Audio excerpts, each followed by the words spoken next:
அனைவருக்கும் இனிய வணக்கம். திருவாசகத்திற்கு உருகார், ஒரு வாசகத்திற்கும் உருகார் என்ற அடைமொழியை நம்ம கேட்டிருக்கோம். அந்த திருவாசகத்தை எழுதின மாணிக்க வாசகரை பற்றின ஒரு சில செய்திகளை சொல்ல நினைக்கிறேன். மாணிக்க வாசகர் பிறந்த ஊர் திருவாதவூர். அது எங்க இருக்குன்னா மதுரைக்கு பக்கத்துல இருக்கிற மேலூர். மேலூர் பக்கத்துல மேலூரினுடைய தெற்கு திசையில தான் இந்த திருவாதவூர் இருக்கின்றது. திருவாதவூர்ல பிறந்ததுனாலே இவருக்கு திருவாத ஊரர் அப்படின்னுங்கிற பெயர் இவருக்கு இருக்குது. இவர் வாழ்ந்த காலம் அப்படின்னு சொன்னோம்னா 9ஆம் நூற்றாண்டு. இதுதான் இன்னைக்கு பல அறிஞர்கள் பல சர்ச்சைகள் சொல்றாங்க அவர் வாழ்ந்த காலத்தை. ஆனா அறுதியிட்டு 9ஆம் நூற்றாண்டு என்று பல்வேறு வரலாற்று அறிஞர்களால் சொல்லப்படுகின்றது.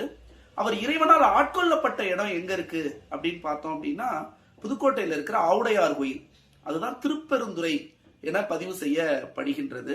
இந்த மாணிக்க வாசக பெருமான் இறைவனால் ஆட்கொள்ளப்பட்டு இறுதியில திருவாசகத்தை எல்லாம் எழுதி முக்தி அடைந்த இடம் எங்க அப்படின்னு சொன்னா இன்னைக்கு இருக்கிற சிதம்பரம், தில்லையம்பதி, இந்த சிதம்பரத்துலதான் மாணிக்க வாசகர் முக்தி அடைந்தார்.